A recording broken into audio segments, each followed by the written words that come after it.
Guys, dito na naman tayo sa istoryang baha. Ayan o. Ganyan ang resulta dito palagi pag may ulan. Tagiti pa sana baha na. Tagiti pa sana baha na. Ayan o, stranded na mga kauyamot. Ayan, yung kotse, di makabalik mga kauyamot at ano. Di makabalik. Di makadiretso pati ang motor kasi ano. Malakas ang tubig. Waterproof tong cellphone natin mga kauyamot.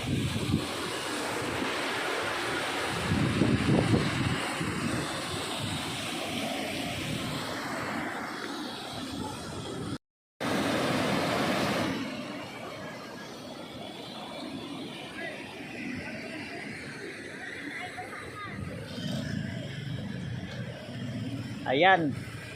Sigaw na si Plus, parcel mo dito na. Ano?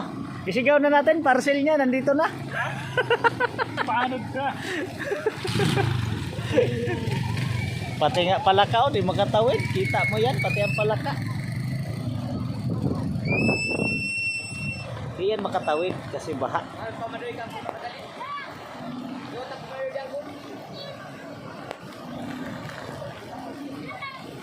At delikado ang cellphone natin at waterproof pa naman to. Yan, ang lakas ng tubig. Hindi na kami makatawid.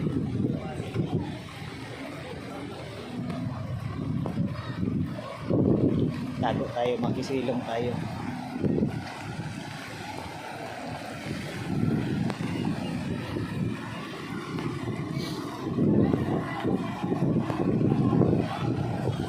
Yan yung mga stranded dito na di makatawid. At saka doon sa kabila. Ayun po.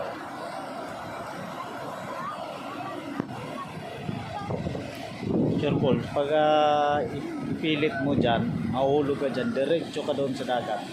Dagat kasi yung dulo niya.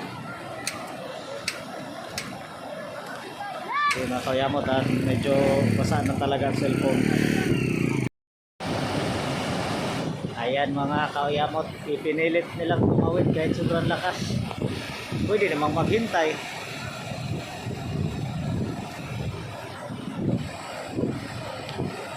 Isa kanina hindi natin nakuna ng video kaso muntik siyang maanod.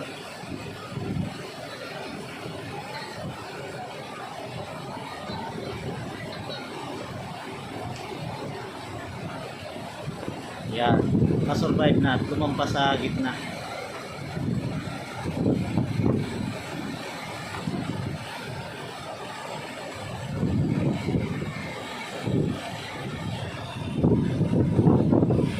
Natawid na. Very good. Ayan yung ano mo, kaya mo. Ano, masa.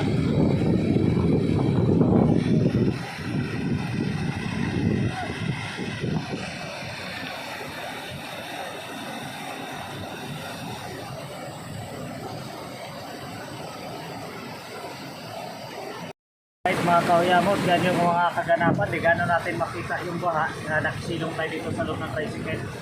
Ayan o, yan ang kaganapan dito ngayon sa spillway. Ayan o. Yan mga kauyamot. Dumating din yung ano para magbantay ang mga firefighter natin dito.